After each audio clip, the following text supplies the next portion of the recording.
नमस्ते मित्रों, आरव हिंदी चैनल में आप लोगों का हार्दिक स्वागत है। मैं डॉक्टर आजाद सर। तो जैसा कि आप लोग जानते हैं कि आपको जो पढ़ाया जा रहा है, ये आपका जो सिलेबस चल रहा है बीटीसी सेकेंड सेमेस्टर की हिंदी पढ़ाई जा रही है। ये बीटीसी सेकेंड सेमेस्टर की हिंदी में आप लोगों ने अब तक जो भी कुछ पढ़े हैं वह था क्रिया को आप पढ़ रहे थे। क्रिया में भी कुछ बचा हुआ था, उसको आप पढ़ लीजिए। और मैंने कई बार आपसे कहा, और आप लोग सब्सक्राइब भी करते हैं, लाइक भी करते हैं, शेयर भी करते हैं, और मेरा सिर्फ एक उद्देश्य है, आप चीजों को समझें, आप चीजों को जान। देखिए, एक बात मैं आपसे बता दूं, किताबों से अध्ययन तो किया जा सकता है, ये कोई प्रतियोगी परीक्षा की किताब नहीं है, ये एक सिलेबस है, एक कोर्स की किताब है। किताबों का अध्ययन तो स्वाध्याय से भी किया जा सकता है, परंतु यदि आप अध्यापक बन जाएंगे तो किताब से पढ़ा लेंगे, लेकिन उसकी जो व्याख्या होगी वो नहीं दे पाएंगे आप। इसलिए आपसे कहना यही है कि आप लोग कक्षाओं को भरपूर देखा करेंगे, एक बार नहीं, दो बार नहीं, 4 बार इसको देखा करें। जब तक आपको बात समझ में न आए तब तक इसको देखने का काम आप करते रहिए। तो हमने आपको पिछले दिन जो भी कुछ समझाया, जो भी कुछ बताया गया था, उसमें था क्रिया था, क्रिया का सामान्य रूप और क्रिया का धातु था। इन चीजों को हमने जाना। आज हम समझते हैं क्रिया के भेद। आज का आपका पॉइंट होगा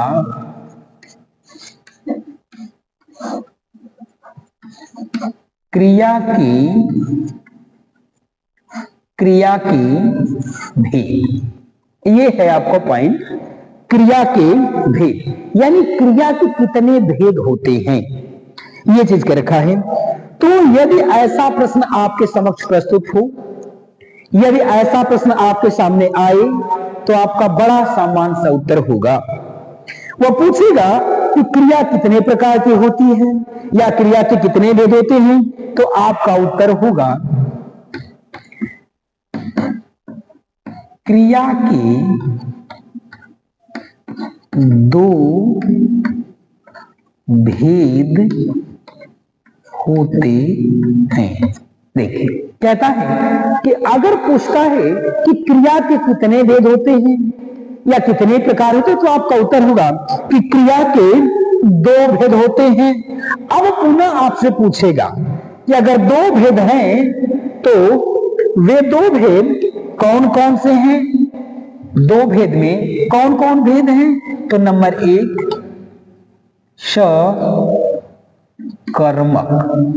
सकर्मक क्रिया, और नंबर 2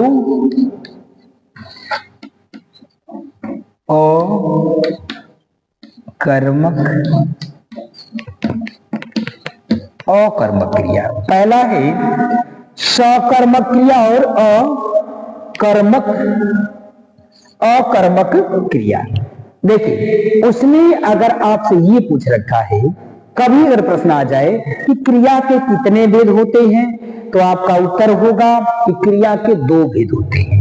या पूछे क्रिया के कितने प्रकार होते हैं, तो क्रिया के 2 प्रकार होते हैं। कौन कौन? एक सकर्मक क्रिया और एक अकर्मक क्रिया। 2 चीज कहता है कि सकर्मक क्रिया और अकर्मक क्रिया।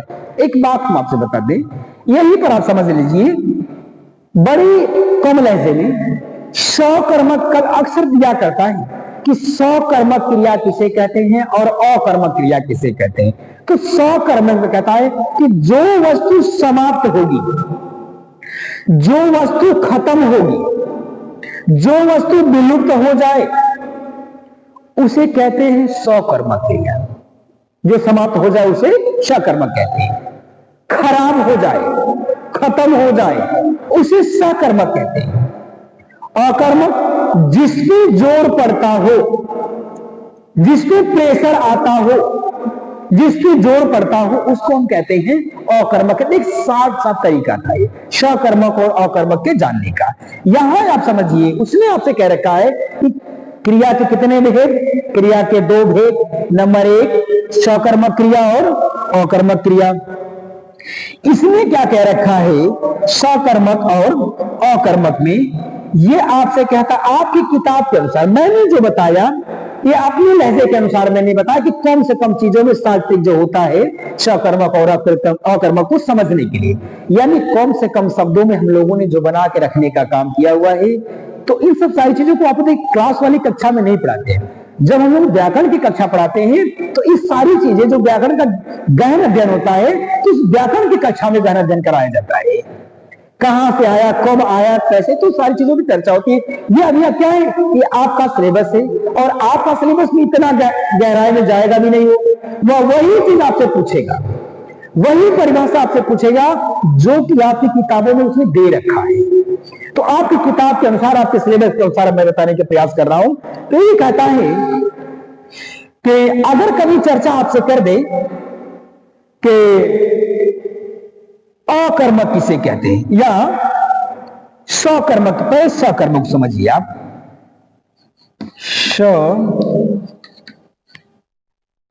सकर्मक क्रिया। देखिए, यदि पूछता है आपसे कि सकर्मक क्रिया किसे कहते हैं या सकर्मक क्रिया किसे कहते हैं, तो यहां कहिएगा जिन क्रियाओं के कार्य का, या होगा कहां से आपको बताएं, इसको यही खत्म समाप्त करिए। 2 प्रकार के हैं, यहां आप एक नई पॉइंट डाल लीजिए, सकर्मक क्रिया। या यहां पर आप ऐसे कर सकते हैं, नंबर 1 में, नंबर 1 आप कर लीजिए और आप करिए उसको अकर्मक क्रिया। ये पॉइंट होगा अकर्मक क्रिया, ऐसे इसको समझिए। अकर्मक क्रिया को कहता है कि अकर्मक क्रिया किसे दी। इस तरह का अगर प्रश्न आपका बनाए तो आपका उत्तर होगा जिन क्रियाओं से,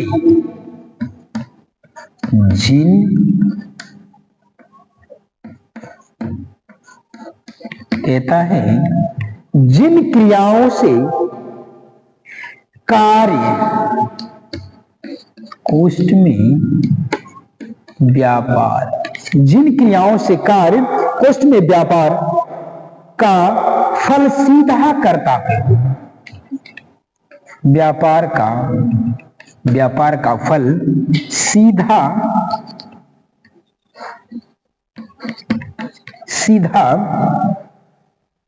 कर्ता में ही हो, कर्ता में ही हो, सीधा कर्ता में ही हो, या कर्ता में ही रहता है, कर्ता में ही, कर्ता में ही रहता है। वे क्रियाएं अकर्मक क्रिया कहलाती हैं। वे क्रियाएं अकर्मक क्रिया, अकर्मक क्रिया कहलाती। देखिए, ये समझिए, कहता है कि अकर्मक कहते किसे है आपके सिलेबस के अनुसार। सिलेबस में ये कह रखा है कि जिन क्रियाओं से, यानी जिन क्रिया से, जिस कार्य व्यापार का फल सीधा कर्ता में रहता, यानी जिस क्रिया का संबंध सीधे करने वाले से हो। कि समझिए कि जिसका सीधा संबंध, जिस कार्य को किया जा रहा है उस कार्य का सीधा संबंध एकदम कर्ता से हो, जिस कार्य का संबंध कर्ता से हो, वे क्रियाएं अकर्मक क्रिया कहलाती हैं। जिन क्रियाओं का संबंध सीधे कर्ता से होगा, करने वाले से काम का संबंध होगा, करने वाले से काम का संबंध जहां भी होगा उसे अकर्मक क्रिया कहने का काम किया जाता है। कहता है जैसे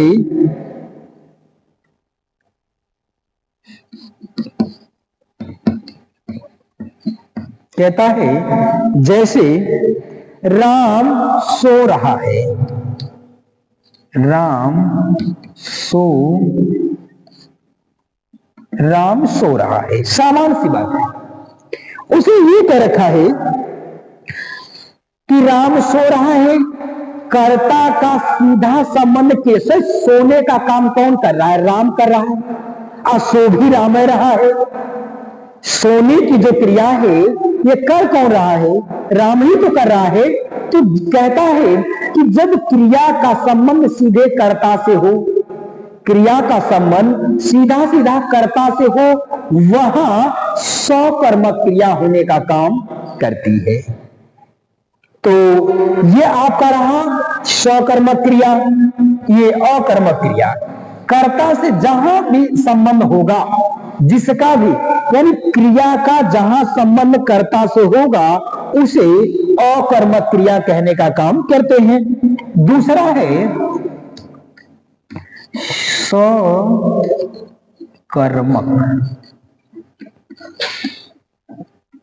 सकर्मक क्रिया। अब ये कहता कि सकर्मक, आपने अकर्मक को जाना। अकर्मक ये कहता है कि जो काम को करने वाला है, कार्य को करने वाले से सीधा सीधा संबंध कर्ता का हो, जिसका संबंध, जिस काम से कर्ता का सीधा संबंध हो, उसे अकर्मक क्रिया कहते हैं। जहां कर्ता से कार्य का सीधा संबंध होता है, उसे अकर्मक कहते हैं। अब आप समझिए सकर्मक किसे कहते हैं। उसने कह रखा है कि सकर्मक किसे कहा जाता है? जिन क्रियाओं से कार्य का फल, जिन क्रियाओं से कार्य का फल, जिन क्रियाओं से कार्य का फल कर्ता को छोड़कर, कर्ता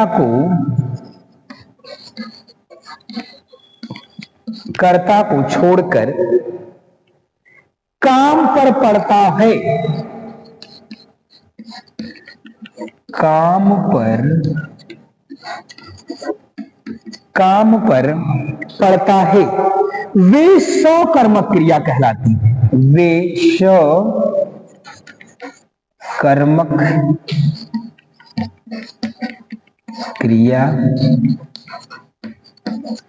वे सकर्मक क्रिया कहलाती है। देखिए उसने कह रखा है कि जहां कर्ता से कार्य का सीधा संबंध होगा, उसको अकर्मक कहते हैं, और जहां सीधा कार्य से संबंध होगा, वहां सकर्मक। यहां कहता है कि जिन क्रियाओं से, कहता जिस भी क्रिया से कार्य का फल, यानी जिस क्रिया के करने से जो कार्य का फल है, वह कर्ता को छोड़कर, जो करने वाला है उसको छोड़कर काम पर पड़ता हो, यानी जो करने वाला उसको उसका असर नहीं हो रहा हो, उसके काम पर असर हो। जहां काम पर असर होगा वहां सकर्मक, जहां कर्ता पे असर होगा वहां अकर्मक। इसलिए कह रखा है कि छोड़कर काम पर पड़ता है, उसे सकर्मक क्रिया कहने का काम किया जाता है या सकर्मक कहलाता है।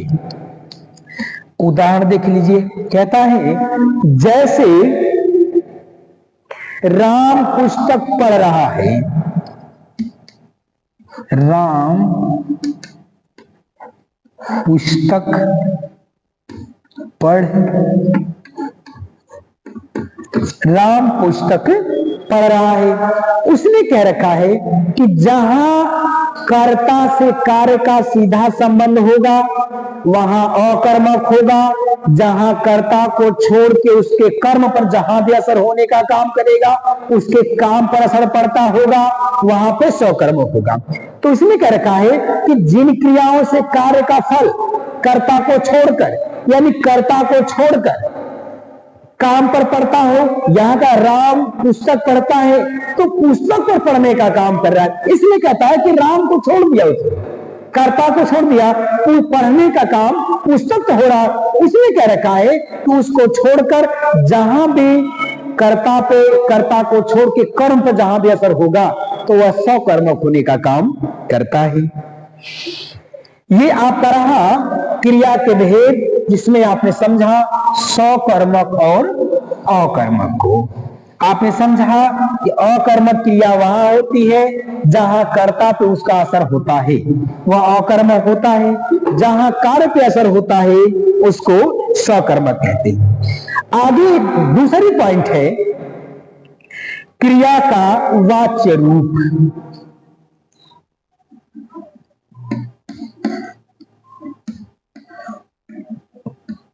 क्रिया का वाच्य रूप कहता है क्रिया का वाच्य रूप। क्रिया का वाच्य रूप, यदि ये देखो वाच्य में है ना, ये कर्तृवाच्य कर्मवाच्य, ये जो वाच्य है उसकी बात करना चाहता है। ये कहता क्रिया का जो वाच्य रूप कितने होते हैं, क्रिया का वाच्य रूप कितने होते हैं, इसलिए बता रखा है कि जो प्रश्न है क्रिया विकारी शब्द, कहता है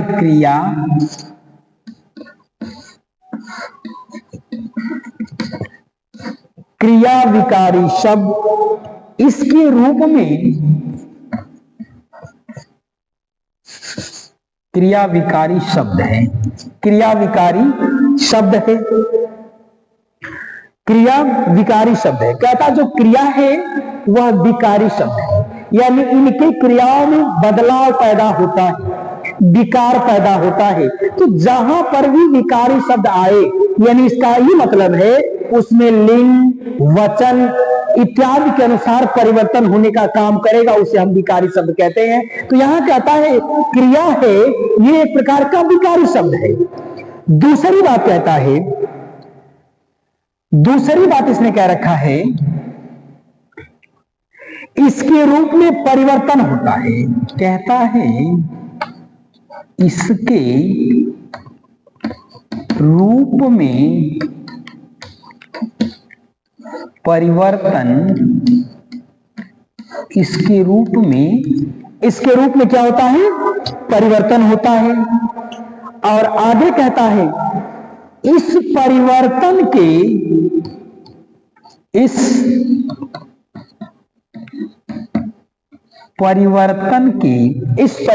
के 6 आधार पाए जाते हैं, 6 आधार पाए जाते हैं। कहता है इसके जो परिवर्तन है, इस परिवर्तन के मूल रूप से 6 आधार पाए जाते हैं। अब कहता है कि उन 6 आधारों में कौन कौन से 6 आधार कौन कौन से हैं, तो नंबर 1 कहता है वाच्य है, और नंबर 2 कहता है अर्थ या भाव, अर्थ या भाव। नंबर 3 कहता है पुरुष, नंबर 3 है पुरुष, और नंबर 4 है लिंग, नंबर 4 है लिंग, और नंबर 5 है, और नंबर 5 होगा, 5वां नंबर होगा वचन, और 6ठा पुनः होगा, और 6ठा होगा काल। ये देखिए 6 उसने ये कह रखने का काम किया हुआ है। कहता है क्रिया का जो वाच्य रूप है, उसका जो वाच्य रूप उसने कह रखा है कि क्रिया एक प्रकार से विकारी शब्द है। उसने कह रखा है कि जो क्रिया है वह क्या है, विकारी शब्द है।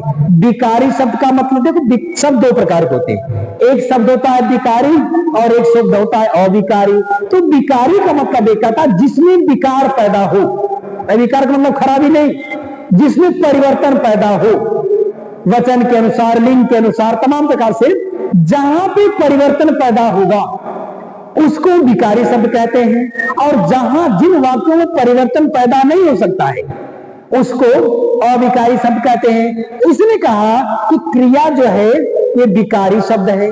दूसरी बात कहता है इसके रूप में परिवर्तन होता है। जो क्रिया विकारी शब्द है, इस क्रिया विकारी शब्द के रूप में निश्चित रूप से परिवर्तन भी होने का काम करता है। और अगला कहता है इस परिवर्तन, जो परिवर्तन होता है, परिवर्तन कितने प्रकार से होता है, परिवर्तन कितने प्रकार का होता है, प्रश्न एक बन सकता है। इसलिए कहता है कि क्रिया विकारी शब्द या क्रिया का वाच्य रूप जो परिवर्तन है ये 6 प्रकार का होता है। यानी क्रिया जो है ये इसमें परिवर्तन 6 आधार पे पाए जाते हैं। नंबर 1 वाच्य के आधार पे, नंबर 2 अर्थ या भाव के आधार पे परिवर्तन होता है, नंबर 3 पुरुष के आधार पे परिवर्तन, नंबर 4 लिंग के आधार पे परिवर्तन, नंबर 5 वचन के आधार पे परिवर्तन और नंबर 6 काल के आधार पे परिवर्तन होने का काम करता है। तो ये रहा आपका जो विकारी शब्द के जो 6 रूप है, वाच्य परिवर्तन के जो 6 रूप है वो है। अब हम आपको पढ़ाएंगे, एक एक को अलग अलग करके पढ़ाएंगे, वाच्य रूप की परिभाषा क्या होती है। तो आप यहां पढ़िए वाच्य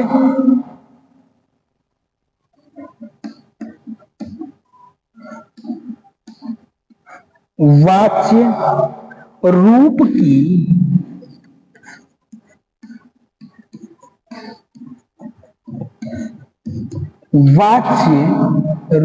की परिभाषा। ये जो वाच्य रूप है, इस वाच्य रूप की परिभाषा क्या है उसको जरा समझिए। उसने कह रखा है एक बात आपसे, कहता जो वाच्य है उस वाच्य रूप में कैसे परिवर्तन होने का काम करता है उसको समझिए। कहता है क्रिया का वह रूप, क्रिया का वह रूप, कहता है क्रिया का वह रूप जिससे यह पता चले कि, जिससे यह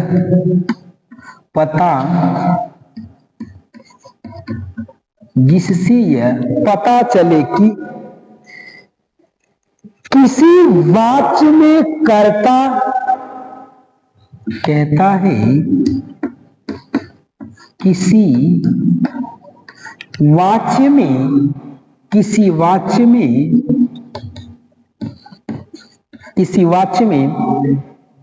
कर्ता कर्म या भाव, या कर्ता कर्म या भाव, इन तीनों तत्वों में से, कहता है इन तीनों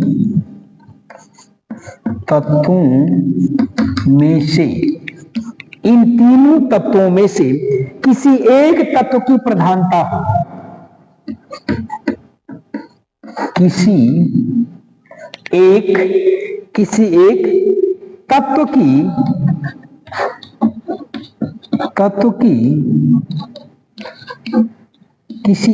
तत्व की प्रधानता हो, वाच्य कहलाता है।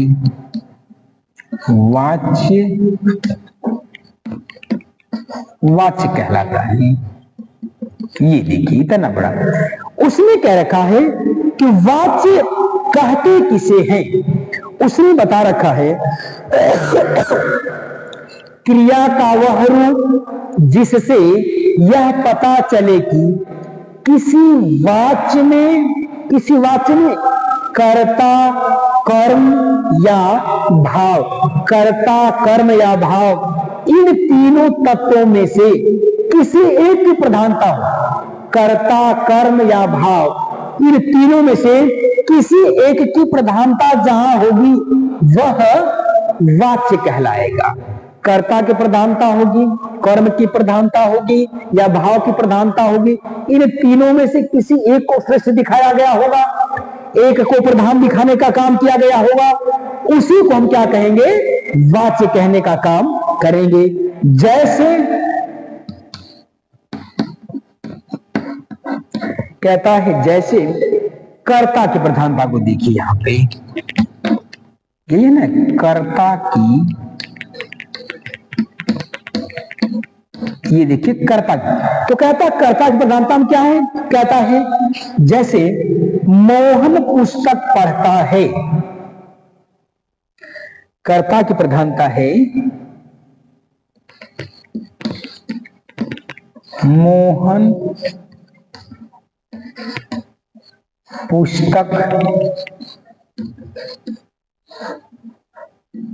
मोहन पुस्तक पढ़ता है। देखिए उसने कहा ना कि जहां कर्ता, कर्म या भाव, इन तीनों में से किसी एक की प्रधानता होगी, कर्ता की होगी, कर्म की होगी, भाव की होगी, इन तीनों में से किसी भी एक की जहां भी प्रधानता होगी, जहां इन तीनों में से कोई एक श्रेष्ठ होगा, प्रधान होगा, मुख्य होगा, गौ कहता है मुख्य होगा, तो वह क्या होगा, वाच्य होगा।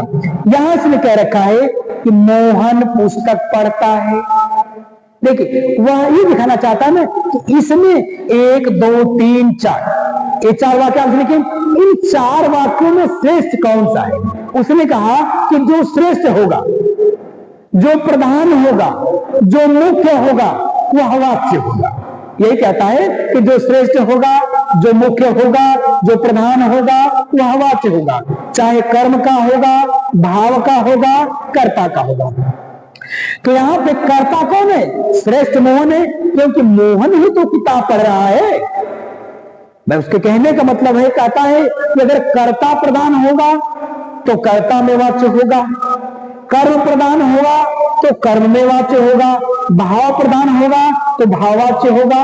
उसने ये कह रखा है, यहां पे कहता है कि जिसके द्वारा पुस्तक पढ़ी जा रही है, तो मोहन पुस्तक पढ़ रहा है, इसका मतलब यहां पे प्रधान कौन है, मोहन है।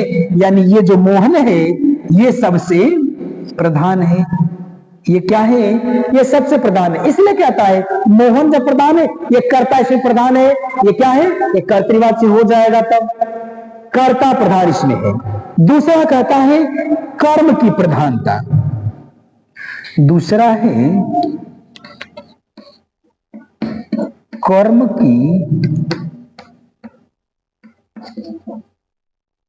की प्रधानता। ये देखो दूसरा क्या है, कर्म की प्रधानता। इसमें कहता है यह पुस्तक मोहन द्वारा पढ़ी जाती है, यह पुस्तक मोहन द्वारा पढ़ी जाती। ये देखिए इसमें क्या है, कहता है ये कर्म प्रधान है। जो पुस्तक है ना, ये कर्ता है, ये कर्म है, ये क्रिया है। आपको यही क्लियर कर लो, ये क्या है, ये कर्ता है, ये पुस्तक क्या है, ये कर्म है, ये क्या है, पढ़ने का एक भाव है, ये क्रिया है, भाव है। उसने कह रखा है, उसने ये कह रखने का काम किया हुआ है, पढ़ना क्रिया है, ये क्या है, ये क्रिया है। तो कहता है कि मोहन पुस्तक पढ़ता है, तो यहां जो था मोहन करता था, मोहन जो है करता है, तो इस कर्ता की प्रधानता होने का ये क्या है, ये वाच्य है। लेकिन कौन सा, कर्तृवाच्य है। ये वाच्य है पर कौन सा वाच्य है, कर्तृवाच्य। कर्म की जहां प्रधानता हो उसको कर्तृवाच्य कहते हैं। ये कहता है यहां क्या है, कर्मवाच्य। इसमें कर्म के, यह पुस्तक मोहन द्वारा पढ़ी जाती है। तो जहां बात आ गई द्वारा, उसके उससे पढ़ी जा रही है, ये कहता है यहां क्या है, यहां पुस्तक की प्रधानता है। और पुस्तक की प्रधानता होने के कारण यहां पे पुस्तक क्या है, प्रधान है। तो यहां पे क्या हो गया, कर्मवाच्य हो गया, कर्मवाच्य हो गया। अब ये कहता है, और अगला कहता है इसमें भाववाच्य, भाव की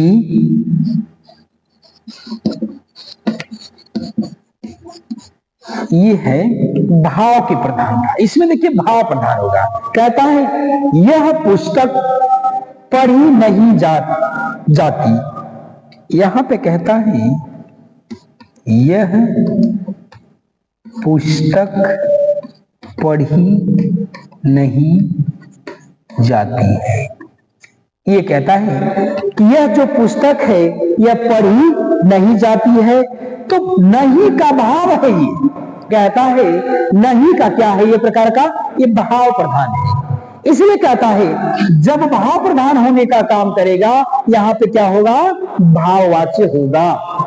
आपने समझा कि वाच्य के जो परिभाषा उसने ये क्या रखने का काम किया हुआ है कि क्रिया का वह रूप जिससे यह पता चले कि किसी वाच्य में कर्ता, कर्म या भाव जिसकी भी प्रधानता होती है उसे वाच्य कहते हैं। यहां आपने समझा जहां कर्ता की प्रधानता हो कर्तृवाच्य होगा, जहां कर्म की प्रधानता हो कर्मवाच्य होगा, और जहां भाव की प्रधानता होगी भाववाच्य होगा।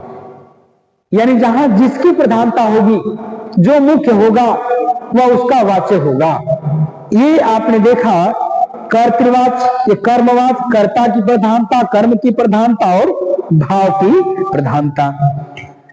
तो ये आपने पढ़ा। अब आगे आप पढ़िए। ये तो आपने पढ़ा वाच्य की बात पढ़ा। अब एक प्रश्न कहता है कि इन तीनों में जिसको भी आपने पढ़ा, इन तीनों में वाक्य में जिस तत्व की प्रधानता होती है उसी के अनुसार वाच्य के भेद होते हैं। कहता है आपने जिनको पढ़ा है इसमें जिसकी प्रधानता होती है उसी के अनुसार उसके भेद होने का काम करते हैं। तो पॉइंट्स आपका यह है कि क्रियावाच्य के भेद, क्रिया वाच्य की भेद। कहता है क्रियावाच्य के भेद। तो क्रियावाच्य के भेद का मतलब ये कहता है क्रियावाच्य के, ये पूछता है इसमें कितने भेद होते हैं। यदि ये प्रश्न आपका आए तो आपका उत्तर होगा क्रिया के वाच्य 3 भेद होते हैं। कहता है क्रिया वाच्य के 3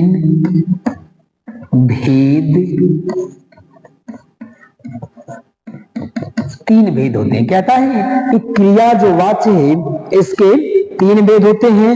आप कहता है नंबर कौन कौन, तो बताता है, पूछता कौन कौन। कहता है कर्तृवाच्य,